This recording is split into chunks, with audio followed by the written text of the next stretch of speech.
dikasih oleh Tuhan, kasih Kristus, mau berkorban bagi setiap orang yang percaya kepadanya. Kasih Kristus mau berkorban bagi setiap orang yang mau berserah hidupnya kepada Tuhan. Ketika itu juga, maka kasih Kristus akan menguasai segala kehidupan orang-orang percaya.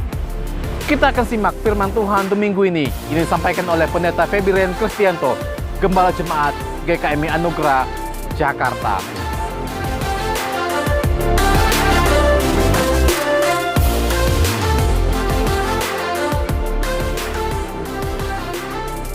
Kita buka firman Tuhan di dalam 2 Korintus 5 ayat 14 dan 15. 2 Korintus pasal 5 ayat 14 dan 15.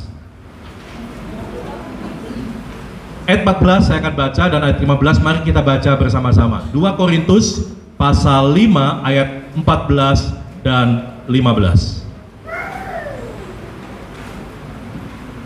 Sudah ketemu semua saudara? Yuk kita baca ya. Saya baca ayat 14 dan Bapak Ibu bersama-sama dengan saya ayat 15. Ayat 14 firman Allah berbunyi demikian. Sebab kasih Kristus yang menguasai kami, karena kami telah mengerti bahwa jika satu orang sudah mati untuk semua orang, maka mereka semua sudah mati. Ayat 15 sama-sama. Dan Kristus telah mati untuk semua orang, supaya mereka yang hidup tidak lagi hidup untuk dirinya sendiri, tetapi untuk Dia yang telah mati dan telah dibangkitkan untuk mereka. Bapak Ibu dan saudara sekalian, saya percaya bahwa saudara pasti pernah mendengar satu fenomena yang orang Kristen sebut dengan kerasukan setan, betul ya? Pernah dengar ya? Bahkan mungkin buat sebagian orang tidak hanya pernah mendengar, tapi mungkin pernah melihat. Kayak apa sih orang yang kerasukan setan? Nanti saya ceritain sedikit. Tetapi tidak hanya pernah melihat, tidak memang dengar, tidak hanya pernah melihat, tapi mungkin juga ada orang Kristen yang pernah menjadi korbannya, begitu ya? Saya tidak cuma lihat Pak, tidak cuma dengar. Kenapa? Biasanya dirasuk Pak. Oh ya, ada saudara ya. Nah saudara, apa sih itu kerasukan setan? Definisi sederhananya begini, satu keadaan di mana seorang itu dikuasai sepenuhnya atau sebagian oleh roh jahat atau oleh setan, begitu ya.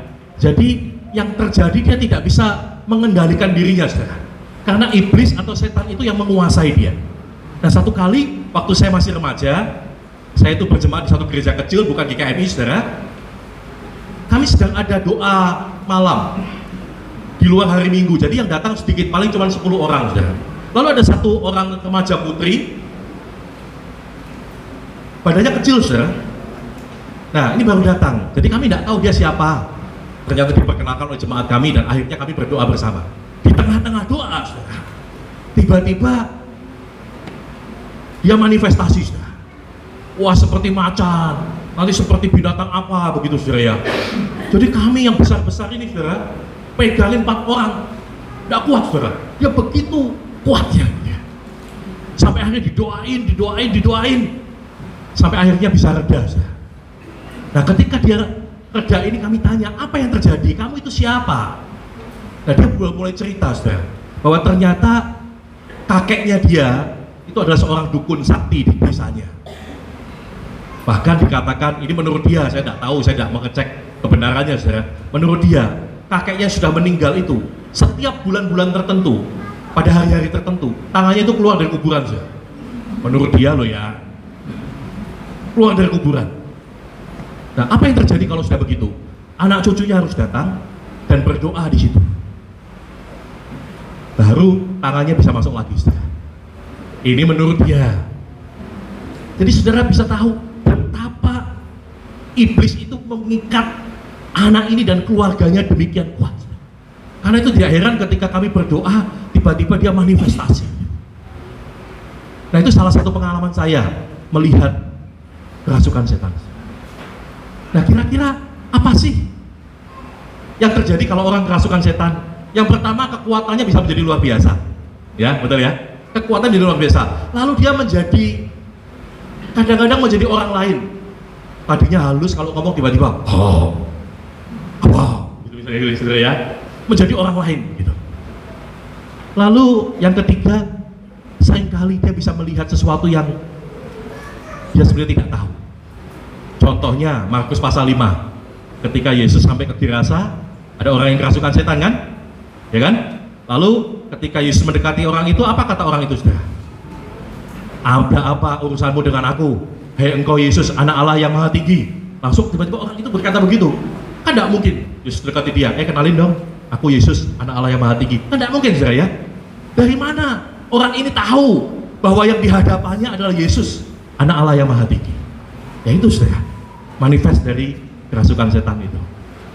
Nah, saudara, saya mau buka ini hanya untuk membukakan saudara bahwa begini, manusia itu bisa dikuasai oleh pribadi yang lain atau roh yang lain. Ya, sepakat saudara ya? Sepakat ya? Bahwa manusia kita itu bisa dikuasai oleh pribadi yang lain atau roh yang lain. Nah, kalau berbicara tentang kerasukan setan, ini hal yang negatif. Tetapi pertanyaannya, saudara, bagaimana kalau sebaliknya? Kita ini dikuasai oleh kasih Allah. Saya ulang sekali lagi ya. Kalau kerasukan setan kan konotasinya apa? Negatif, ya. Merusak, menghancurkan. Tetapi bagaimana kalau kita dikuasai oleh kasih Allah? Nah, itulah jawaban Rasul Paulus, dan ketika orang bertanya kepada dia, apa sih yang menjadi alasan engkau bisa melayani Allah dengan sedemikian giat?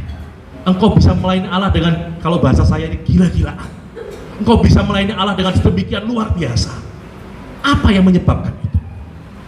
Bahkan bagi sebagian orang, kalau Anda lihat ayat 13, saudara, Paulus sampai dikatakan, kamu ini melayani seperti orang gila. Bukan gila dalam arti perumpamaan, saudara, tetapi dia anggap gila beneran gitu. Karena dia begitu luar biasa mendedikasikan hidupnya untuk melayani Tuhan. Nah, Paulus berkata, bukan dengan jawaban yang lain, tapi dia menjawab, karena apa? Kasih Allah yang menguasai kami. Ternyata alasan Paulus bisa melayani Allah dengan sedemikian luar biasa karena dia dikuasai oleh kasih Allah. Tapi tentu Paulus tidak mengatakan seperti orang kerasukan, enggak, saudara ya.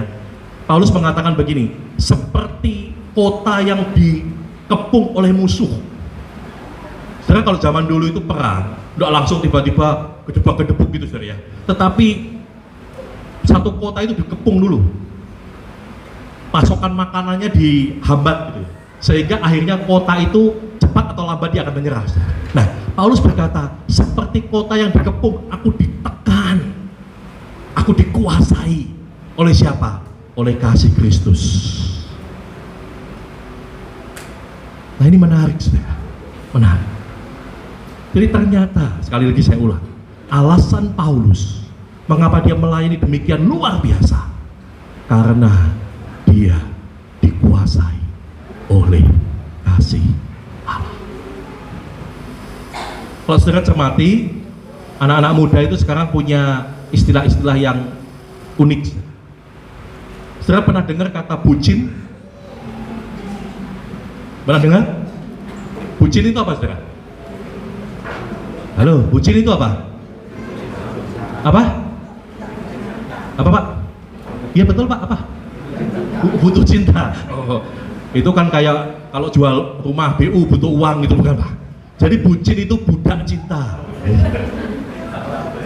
Saya punya dua anak, saudara, SMP kelas 2 dan SMP kelas 1. Yang laki SMP kelas 2, yang perempuan SMP kelas 1. Hanya beda 15 bulan. Karena pada waktu itu kami pelayanan di Kopeng, saudara. Jadi papi maminya rajin sekali, rajin menabung. Jadi bedanya sedikit begitu ya. Nah, anak-anak saya itu kan sudah mulai masa-masa begitu kan, mulai ngomongin pacaran dan sebagainya. Saya kadang-kadang dengar adiknya bilang gini, oh kamu tahu nggak si A itu dia mah bucin banget deh. Adiknya bilang, bingung, bucin itu apa ya?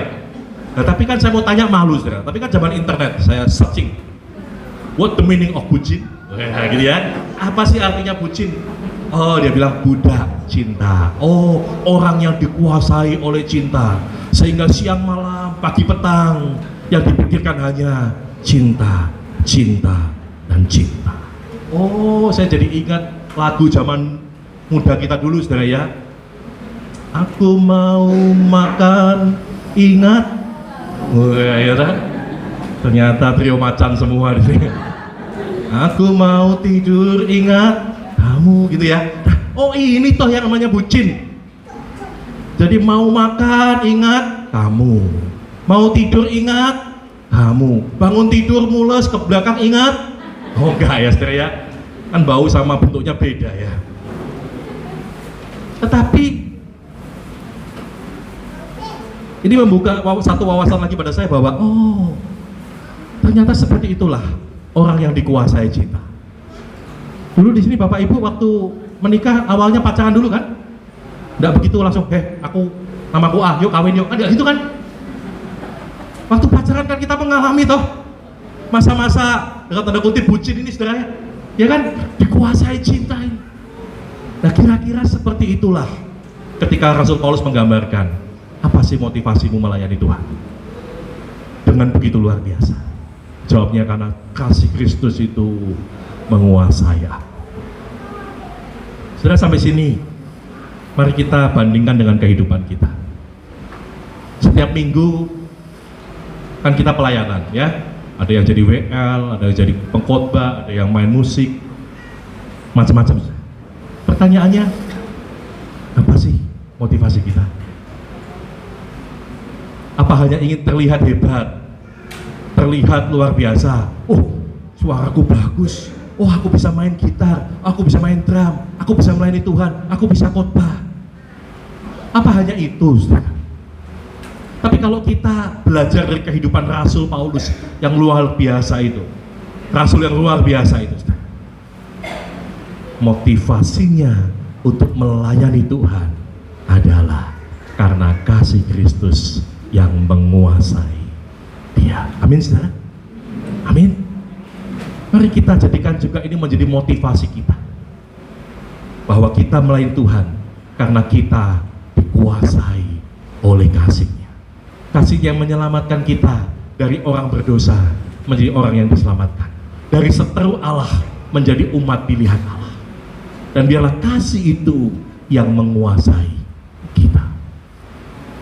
Nah, pertanyaan yang kedua, saudara, lalu bagaimana kita bisa dikuasai oleh kasih Kristus? Ayat 15 berkata demikian, dan Kristus telah mati untuk semua orang, supaya mereka yang hidup tidak lagi hidup untuk dirinya sendiri, tetapi untuk Dia yang telah mati dan telah dibangkitkan untuk mereka. Tadinya saya berpikir bahwa Paulus akan menjawab, aku dikuasai oleh kasih Kristus karena dalam sebuah perjalanan ke Damsyik aku melihat sinar yang terang, dan Yesus berkata, apa yang sedang kau perbuat, Saulus? Tadinya saya berpikir bahwa Paulus akan berkata bahwa pertemuanku dengan Kristus secara pribadi itulah yang mengubah hidupku dan membuat kasih-Nya menguasai aku. Tapi ternyata Paulus tidak menjawab itu, saudara. Tetapi Paulus justru menjawab bahwa karena Kristus yang telah mati untuk siapa? Semua orang. Jadi artinya, saudara, dikuasai oleh kasih Kristus bukan monopoli Paulus. Bukan hanya Paulus yang bisa mengalami hal itu, tetapi semua kita bisa mengalami hal itu ketika kita tahu apa makna di balik kematian Kristus bagi kita. Nah, ini menarik, saudara. Bagi orang Yahudi, Yesus itu benar-benar mati, disalib. Tidak hanya Alkitab yang mencatat, tetapi buku-buku sejarah Yahudi yang ditulis Yosefus dan sebagainya mencatat kematian Yesus. Clear. Tetapi masalahnya adalah mereka tidak percaya bahwa Yesus mati untuk menebus dosa kita. Tidak. Yesus mati karena dosanya sendiri, karena Dia menyamakan dirinya dengan Allah, makanya itu dihukum. Itu bagi orang Yahudi. Nah, bagi kita bagaimana? Paulus punya makna yang berbeda, bahwa Kristus tidak hanya benar-benar mati di salib, tetapi Dia juga punya dua hal bagi kita. Yang pertama, saudara, kematian Kristus memiliki keterkaitan dengan kita. Kematian Kristus bukan hanya menggantikan kita, tetapi juga menyertakan kita di dalamnya. Satu kali, saudara, ada seorang anak muda bertanya kepada pendetanya. Dia berkata begini, "Pak Pendeta, saya minta maaf ini, saya harus ngomong begini." "Iya, kenapa?" "Pak, tolong jelaskan kepada saya, apa hubungannya kematian Yesus 2000 tahun yang lalu dengan saya, dengan kita? Jaraknya 2000 tahun loh, Pak. Apa kaitan kematian Kristus 2000 tahun yang lalu dengan saya? Kan tidak ada kaitan apa-apa. Saya tidak ada di waktu kejadian itu. Bagaimana saya punya kaitan dengan kematian Kristus 2000 tahun yang lalu?" Lalu pendeta itu dengan bijak mengatakan begini, "Oke, saya jawab dengan perumpamaan ya. Oke, kita kan orang Indonesia." Pak pendetanya bilang begitu. "Menurut Anda tanggal 17 Agustus 1945 itu terjadi apa di Indonesia?" "Ya, semua orang juga tahu, Pak." "Iya, terjadi apa?" "Terjadi proklamasi kemerdekaan Indonesia." "Siapa yang mengatakan itu?" "Insinyur Soekarno dan siapa?" "Dr. Andes Muhammad Hatta." Apa yang dia katakan? Ya kira-kira begini, proklamasi kami bangsa Indonesia dengan ini menyatakan apa? Kemerdekaan Indonesia. Dan seterusnya. Lalu Pak Pendeta itu berkata, "Sekarang jawab pertanyaan saya. Apa kaitanmu dengan peristiwa 75 tahun yang lalu? Peristiwa proklamasi itu?" "Ya kaitannya adalah saya sebagai orang Indonesia, dengan adanya proklamasi itu, saya lahir sebagai orang yang merdeka." "Tapi kan kamu tidak ada pada waktu kejadian itu kan? Dan kamu juga tidak mengenal Soekarno kan?" "Iya Pak, tetapi dia menyatakan kemerdekaan bagi bangsa Indonesia, bukan bagi dirinya sendiri." Bapak Pendeta itu berkata, "Tepat. Meskipun kamu tidak hadir pada waktu proklamasi, meskipun kamu tidak ada hubungan darah dengan Soekarno, tetapi ketika kamu adalah bangsa Indonesia, maka kamu terhisap di dalam peristiwa proklamasi tersebut. Sehingga setiap orang Indonesia yang lahir kemudian otomatis menjadi orang apa, saudara? Menjadi orang apa? Menjadi orang apa? Merdeka." Kalau seandainya bangsa Indonesia ini masih ada 1000 tahun lagi, tahun 2945, kira-kira orang-orang yang lahir pada tahun itu masih merdeka atau tidak? Masih nggak, saudara? Kira-kira kalau tidak ada terjadi hal-hal yang sangat luar biasa, masih nggak? Masih.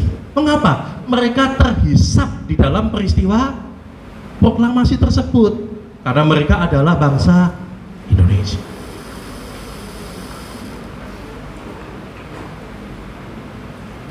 Dan inilah yang terjadi dalam kehidupan saudara dan saya. Kita menjadi umat yang dimerdekakan. Kita menjadi bebas dari perbudakan dosa. Bukan karena perbuatan kita, tetapi karena kita terhisap di dalam apa yang Tuhan Yesus lakukan 2000 tahun yang lalu.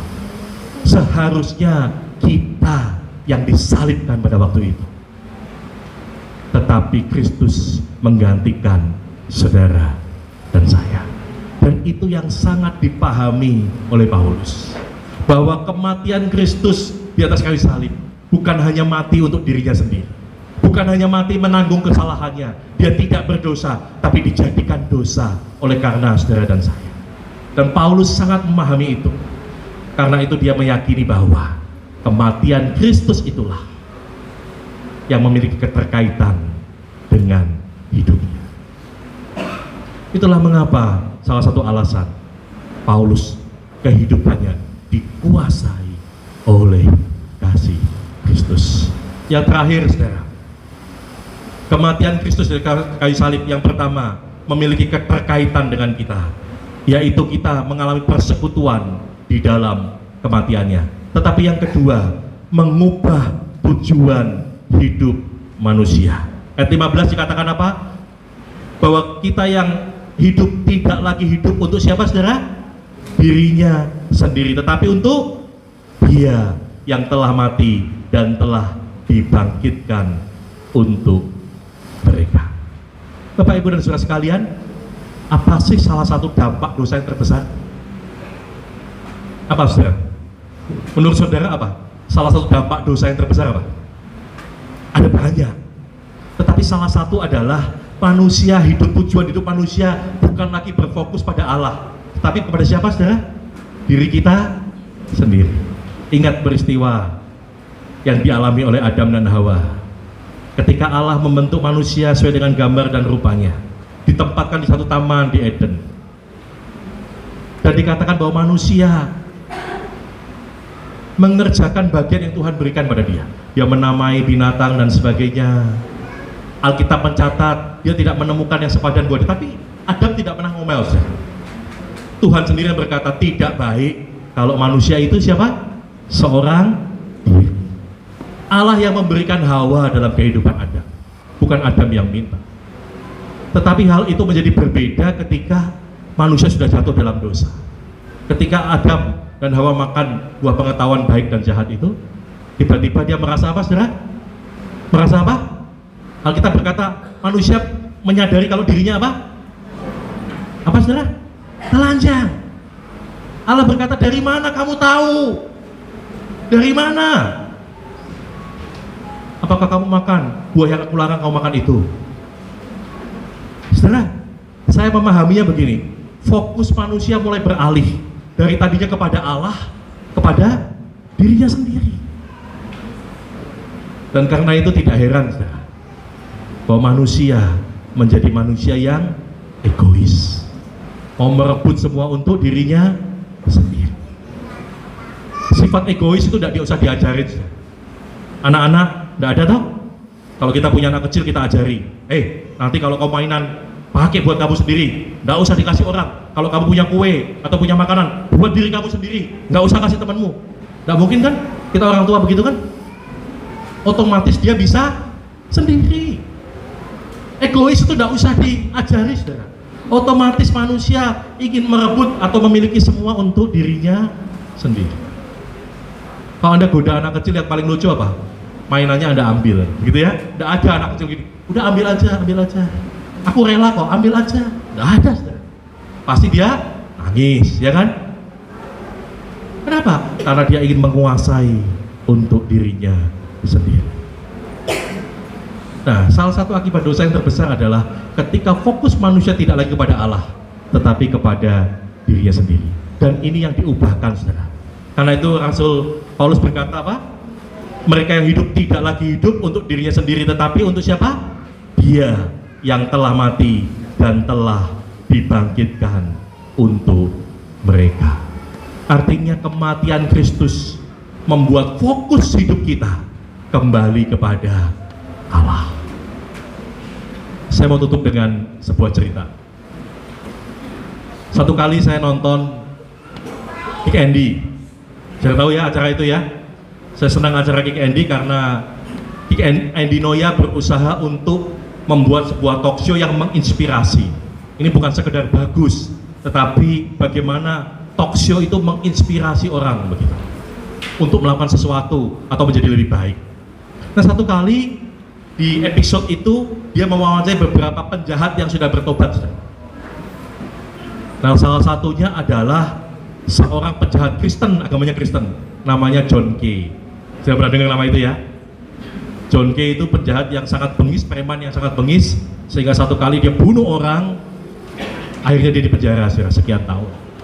Nah, pada waktu Andi Noya mewawancari John Kay, John Kay masih di Nusa Kambangan. Jadi Andi Noya khusus ke Nusa Kambangan untuk mewawancari John Kay. Saudara bisa lihat di YouTube ya. Nah, yang saya terharu begini saudara. Lalu ada satu sesi ditanya, apa yang membuat Anda berubah? Sederhana saudara. John Kay bercerita bahwa satu kali dia ditempatkan di satu penjara di Nusa Kambangan itu ternyata ada beberapa penjara saudara ya. Jadi bukan cuma satu. Di satu penjara namanya apa begitu. Nah, itu penjara yang kosong saudara. Jadi satu blok cuma dia sendiri. Sepi, nggak ada orang. Dan dikatakan, walaupun saya ini penjahat, saya ini takut sama setan katanya. Nah, jadi saudara bayangkan orang yang takut setan ditaruh di satu blok di sebuah pulau yang sepi itu, cuman dibawain satu benda, Alkitab. Kan dia orang Kristen kan? Jadi kerjaannya tiap hari cuma baca Alkitab. Jadi kalau malam sudah gelap takut, dia baca Alkitab, saudara. Karena nggak ada yang lain yang dilakukan, cuman itu yang bisa dilakukan. Sambil mengusir takutnya begitu ya. Jadi dia baca Alkitab. Nah, lama-lama saudara, firman Tuhan yang dia baca itu mengubah hidupnya. Ada satu ayat yang sangat mengubah hidupnya, saya lupa ayat apa itu saudara. Tapi ada satu ayat yang sangat mengubah hidupnya, menyadarkan dia bahwa dia ini orang berdosa dan Kristus itu mati buat dia. Lalu kehidupannya mulai berubah dan mulai berubah. Lalu sampai satu waktu John Key akhirnya dipindah ke penjara yang lain yang banyak orang. Lalu dia melihat di penjara itu WC-nya itu kotor sekali. Lalu dia mulai bersihkan. Lalu kepala penjara mulai melihat, loh kok ini kok rajin ya. Akhirnya dia diminta beberapa orang untuk membantu John Key. Akhirnya dia jadi mandor bersihin WC. Lalu John Key berkata, saya tidak bisa banyak melakukan hal di sini. Tetapi selama saya ada di tempat ini, WC penjara ini harus menjadi WC yang paling bersih. Dan tidak hanya itu, mereka melihat hidup yang diubahkan dari seorang penjahat yang sangat garang menjadi orang yang sangat halus perilakunya, lalu mulai melayani Tuhan, memimpin pujian, dan mulai berkhotbah. Dan itulah yang menarik kenapa Andi Noya datang ke penjara itu khusus untuk mewawancarai John Key dan bertanya apa yang mengubah hidup. Dan jawabannya kalau disimpulkan satu, Kristus dan kasih-Nya yang menguasai hidupnya. Bapak, Ibu, dan saudara sekalian, mungkin di antara kita sudah ada yang jadi Kristen puluhan tahun. Pertanyaannya, apakah kasih Kristus yang menguasai kita? Ataukah motivasi-motivasi lain yang menguasai kita dalam pelayanan kita? Apakah kita sudah menyadari keterkaitan kita dengan kematian Kristus? Sehingga kisah kematian Kristus bukan hanya seperti dongeng yang kita dengar setiap tahun pada waktu Paskah dan Jumat Agung. Tetapi kita merasa, apa ya urusannya dengan saya ya? Tetapi apakah kita sudah menyadari bahwa Kristus itu mati buat kita? Dan yang terakhir, apakah kehidupan kita diubahkan dari fokusnya kepada diri kita sendiri menjadi berfokus kepada Allah dan kepada sesama kita? Biarlah itu menjadi perenungan kita pada hari ini. Dan kiranya kasih Kristus yang menguasai kita. Amin. Mari kita berdoa.